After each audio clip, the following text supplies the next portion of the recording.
Shakespeare built the plot of A Midsummer Night's Dream around the volatile chemistry of teenage peer groups, the toxic friendships, the crushing insecurities, and the parents who treat their children like social capital.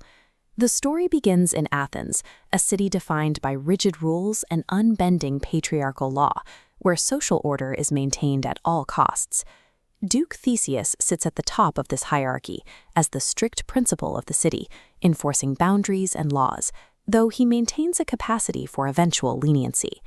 Aegeus, an Athenian nobleman, demands the harshest legal penalties for his daughter's disobedience to protect his reputation. Theseus reminds Hermia she should view her father as a god, a creator to whom she is but as a form in wax, owned by male authority. This relational map shows the teenager's imbalanced love geometry. Rebel Hermia shares a mutual bond with Lysander, who notes the course of true love never did run smooth. Demetrius pursues Hermia, crushing the insecure Helena, who betrays her best friend to stay in his orbit. Driven by the pressure of these unrequited crushes and rigid laws, the teenagers flee the city for the lawless forest at night. Out here, the logic of Athens vanishes. The forest is a realm ruled by moonlight, a place of shifting realities where daytime common sense breaks down. The fairy king, Oberon, is the scheming mastermind of this woods. He uses manipulation and magic to exert control over his fiercely independent queen, Titania, the proud leader of the fairy court. Oberon is served by Puck, the prankster. Puck is an avatar of pure mischief who genuinely enjoys turning the human world upside down. Puck carries out Oberon's plan using a magical nectar that makes desire involuntary, subjective, and divorced from reason. The love juice weaponizes the teenager's existing insecurities.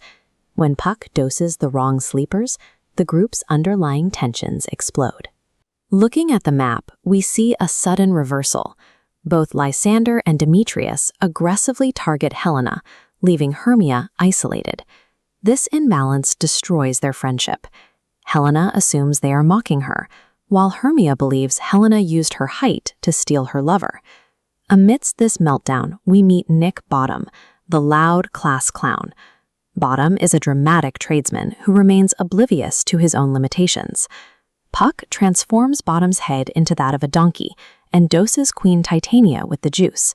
She wakes up and falls desperately in love with him, creating a spectacle of bizarre, doting affection. Titania's infatuation with a beast verifies Helena's earlier realization. Love looks with the mind's eye, ignoring the objective reality in front of it. Morning sunlight burns away the magic.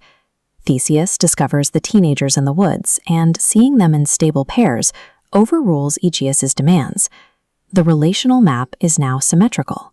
The lovers return to the city dazed, their earlier rebellions quieted by the exhaustion of the night. Nick Bottom wakes up with his human head restored. He struggles to process his inexplicable experience, ultimately dismissing it as a wild dream.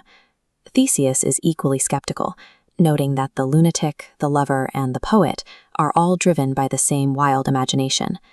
Shakespeare's archetypes show that imagination makes fools of us all. He leaves us to accept the absurdity, viewing the journey as a shared magical dream.